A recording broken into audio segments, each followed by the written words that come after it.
There was only about one surprise at SHOT Show 2025, and it was that Canik is launching a new full-featured skinny carry gun, and that gun was not made in Turkey, but America in their new West Palm Beach, Florida facility. It's the Canik MC9 Prime, and it is a physical tribute to the illustrious career of Deion Sanders. Some of you guys are too young to remember, but he was called Primetime. Canik has a track record of producing guns that are extremely full-featured and usually come in at a competitive price point. However, the price point on this gun is creeping up there with an MSRP of about $650. But it competes with guns that range from about $600 up to about $800, and I took the three most popular guns in this segment to the range to shoot head-to-head with this thing, because at SHOT Show, Canik said that this is the softest shooting skinny carry gun that there is. So I put it to the test. We'll get there, but let's go over the basics. So first and foremost, it is a skinny slimline gun. You can see it compared to a Glock 19 here and the Canik TTI Combat here. It's only about 3/4 the width of a true double stack gun, and so it should conceal a little bit better. However, it is very tall since it takes 17 round magazines. That's right, your full-size Canik mags will work in this gun. The MC9 mags don't work in the full-size Caniks due to the base pad. They won't lock in the grip, but the reverse does work. There are some features that notable left-handed people will get excited about because the slide release is available on the right side of the gun, and I didn't bother trying, but I'm willing to bet you can probably swap the mag catch over to the right side of the pistol. The Prime also does something that the other guns don't do. It has removable back straps, and it comes with three options, the third of which you see on the pistol here, allows the magazine to go flush with the grip as you see it here. But it is a very, very tall pistol, which assists in how the gun shoots. And you may be noticing the flat face trigger that's on it. That's right, it's the rival shoe that has been fitted to the MC9 trigger system, which gives, honestly, I don't love the rival trigger on the full-size guns, but this little flat face trigger on this size gun actually feels fantastic. One of the common criticisms I have for guns is that they don't have texture where it really matters to resist the gun turning in recoil.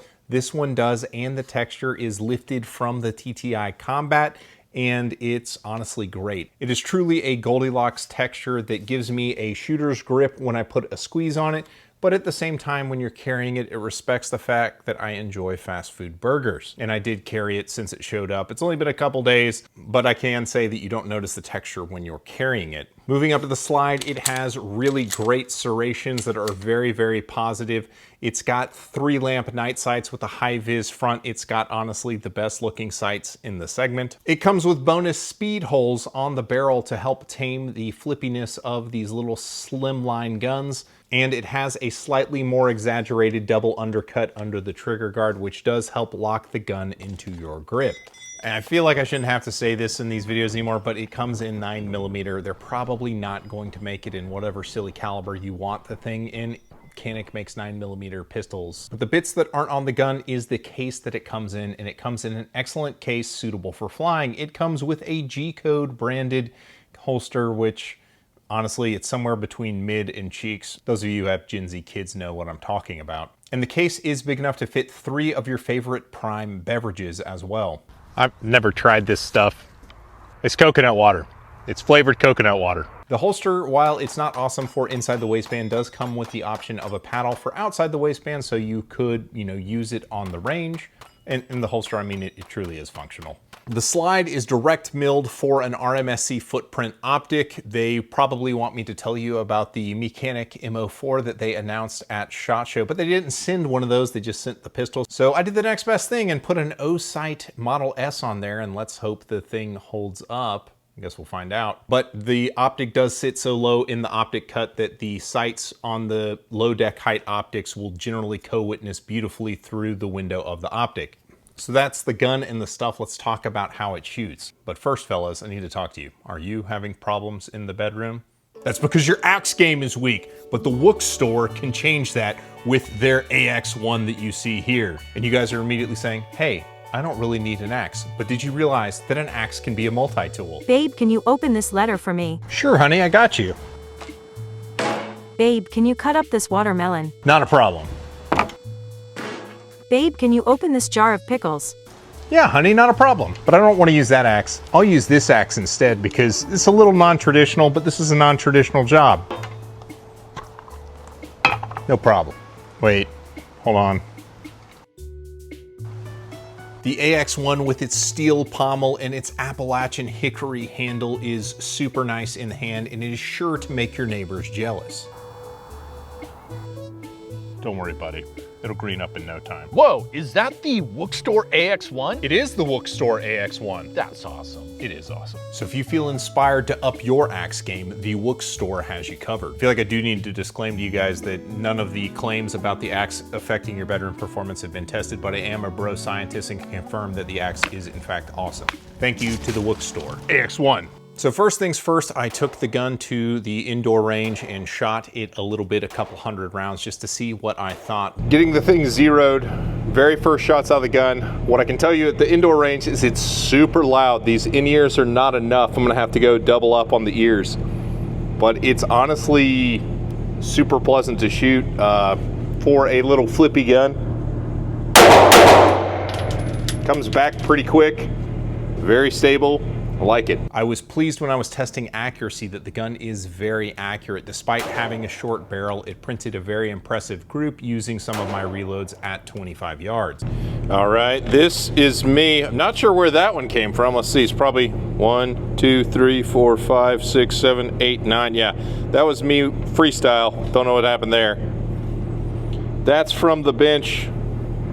When I ran the gun fast, I was rewarded with a very quick return to zero. The shape of the grip definitely plants the gun nicely in your hand, and that super predictable Canik trigger allows you to precisely put rounds where you're looking. So I was immediately optimistic as I went on through the day with the heel of the gun sticking way out due to the holster, trying to carry the thing and going to the range the next day for a longer session with the other 3 guns. So at the outdoor range, first things first, I did some shooting around with it just to get some B-roll to dazzle you guys with and run the round count up on the thing, and then got to the business of testing the gun.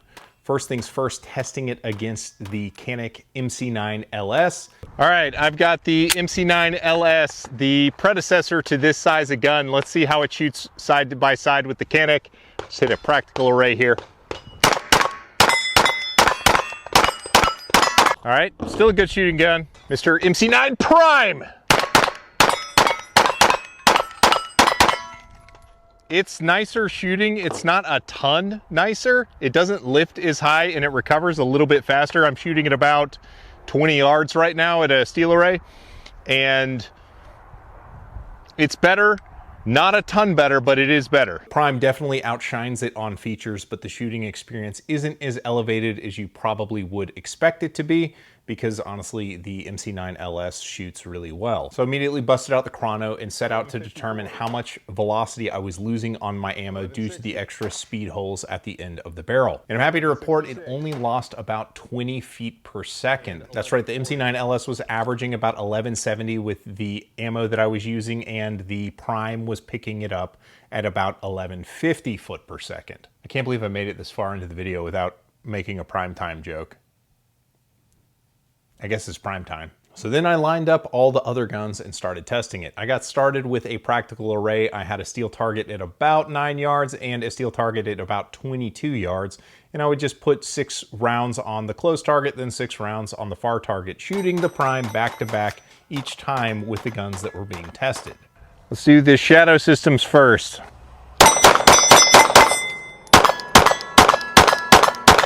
I will say that the Shadow System gun does not pop in the hand as much. The grip angle's a little bit different, so I was having an issue with index, but I think that the Shadow Systems CR920XP is close company with the Prime.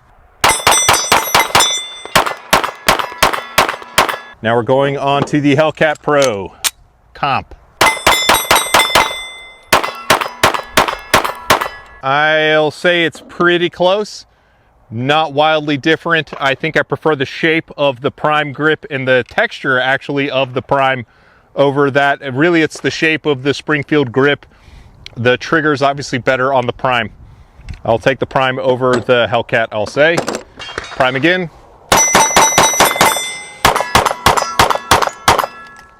P365 macro comp.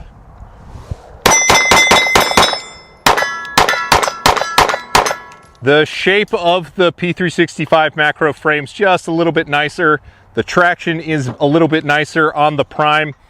It's a pretty similar experience. The P365 feels perhaps not as aggressive in recoil as the Prime. So I think I'll probably take the Prime, but it's pretty close. What stood out to me the most in the head-to-head testing was the effect of the grip. I found that I actually prefer the Prime grip and probably the P365 grips the most, but none of the guns really stood out as being, you know, notably softer shooting. Probably the Shadow Systems CR920XP was the softest in hand, but it wasn't a big difference. So I got out the high-speed camera and I tested the guns side by side, and I was actually surprised to find out that the Prime was actually the gun that had the most muzzle climb.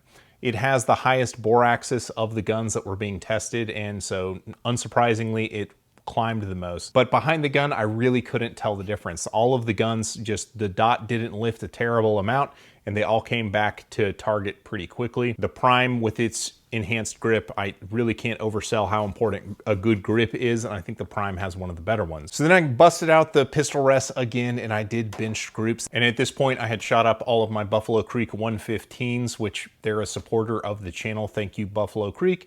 And I thank you if you check this out. So I ended up shooting groups with S&B 115s with these. And what I found out was that the Prime is one of the most accurate guns. It and the Shadow Systems gun put up the best groups of the guns in question. All right, this is the Canik MC9 Prime. Very, very nice. Coming down here to the Springfield, that one was a bad trigger pull, but generally very good accuracy on the Springfield. The Shadow Systems, we've starting to see some hull on hull. Probably a little bit better group out of the Shadow Systems. That's the Shadow Systems. And the SIG doesn't like this ammo. It's not grouping it very well. So, I mean, it's hitting high for what 0. That's from the SIG, and some of these in the middle, that looks like that's one there. Everybody but the SIG seemed to group it well enough. And so at this point, I decided to see just how wide the operating window was for the pistol. So I grabbed all the ammo that I had in the back of the car and gave it a shot. Hornady Critical Duty. Spear Gold Dot 115s. Federal HST 124s. Federal PCC Syntech 130 grains. American Eagle 147 grain. Buffalo Creek XP 147s. These things hit real hard. This can be brutal. My 95 grain reloads at 1400 feet per second. That's nice. That's real nice. What I'm happy to report is that the Prime ran like a sewing machine. I have no idea what the round count is on the pistol. It's at least over 500 rounds at this point across 2 range trips, and I had not a single issue with it. It extracted everything, it set off everything, and it fed everything. So, I mean, the gun is really well squared away out of the box. So with all that positive stuff to say about the gun, what can I possibly say negative? Oh, don't you worry, internet. I had things to complain about. I'm an excellent complainer. So first things first, the gun is super loud. When you're shooting it at an indoor range, I had to double plug. My in-ears were not enough to keep my hearing safe at the indoor range. And at the outdoor range on the ride home, and since getting home, I've been sitting here listening to the chorus of "ee" in my ears, which means that I should have double plugged at the outdoor range. Now, I know what some of you tough guys on the internet are gonna say, it's a gun, it's supposed to be loud. Yes, but hearing loss is forever, and the gun is really loud. Short barrel guns are generally louder for the shooter, but short barreled guns with extra speed holes at the top of the barrel are even louder for the shooter.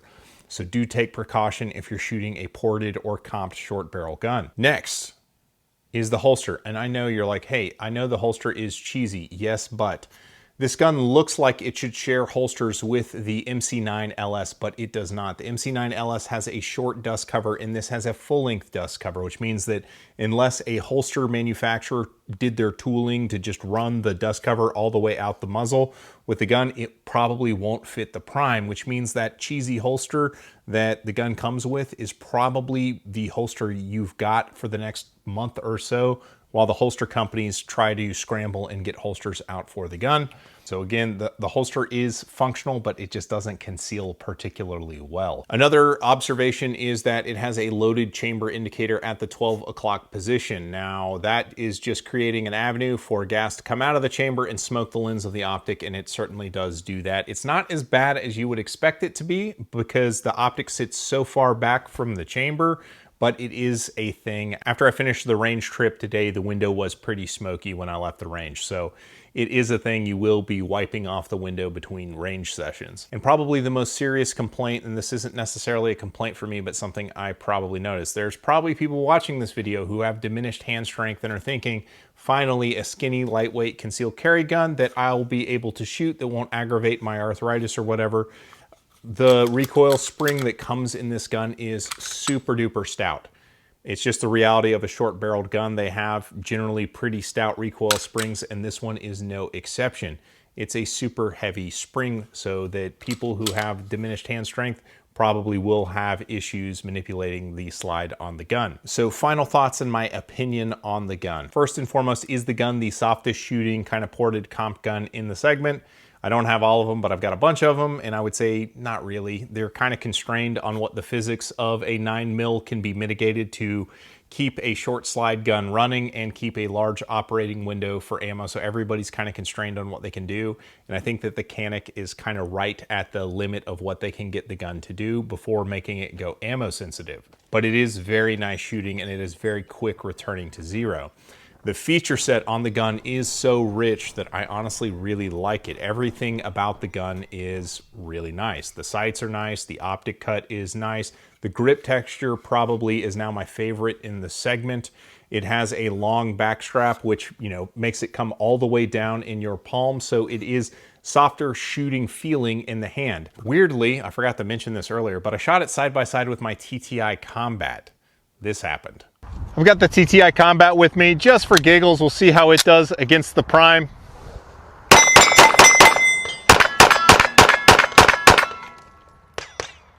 I mean, I can already tell you that the effect of the big fat grip is probably going to make me like it more than the Prime, but let's go for it anyway.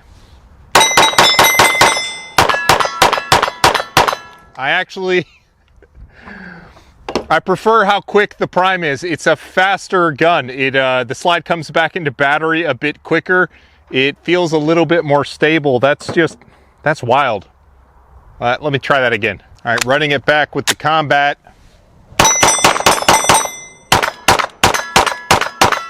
The Prime.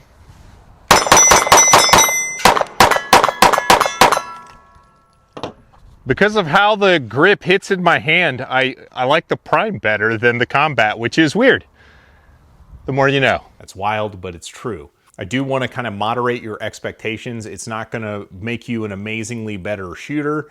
It is better shooting than like the MC9 LS, but not a ton better. If you're happy with that gun, I don't think you should, you know, sell it and go out and try and find a new one. But if you're on the market for a skinny carry gun, I would certainly pick this over the MC9 LS. I think that the jump up in price from that $500 price point to the $650 price point is absolutely warranted. It is a fantastic gun. I was really pleased with the fact that this barrel is so squared away that it gets excellent muzzle velocity. A lot of short barrel guns give up muzzle velocity, especially when you start introducing ports, and this gun doesn't really do that. It only dropped 20 foot per second, which is fantastic, which means you're going to get good terminal performance from hollow points. The accuracy of the gun, both the mechanical accuracy and just the perceived accuracy because of how the grip is set up and how the trigger is set up, it's a very easy gun to be accurate with. I was concerned with how the gun was going to perform because this is the first gun of this style from this manufacturer in their new facility in the US.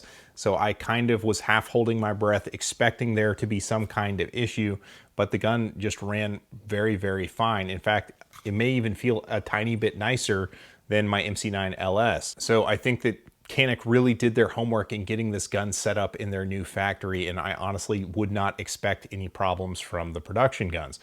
This is a production gun. It was sent to me by the folks at Canik, but I mean, it's not like a gunsmith fit gun, so it's probably not cherry picked. It's probably just pulled right off the rack if I had to guess. I was so impressed by it. If you're a holster company who's got an AIWB holster that's really good for this, hit me up and I'll be happy to buy one because I am curious at trying this out for my skinny gun carry slot. I think it is really squared away. But a carry gun success is ultimately going to be determined by the holsters that you can get for it. I've got a couple carry guns that are amazing, can't find holsters for them that are worth a darn. So yeah. If the holsters show up, I think this thing will be a success. I think most people will probably like this over pretty much everything else in the segment. Another cool skinny carry gun that you can check out is the Shadow Systems CR920XP, and you can see that video here.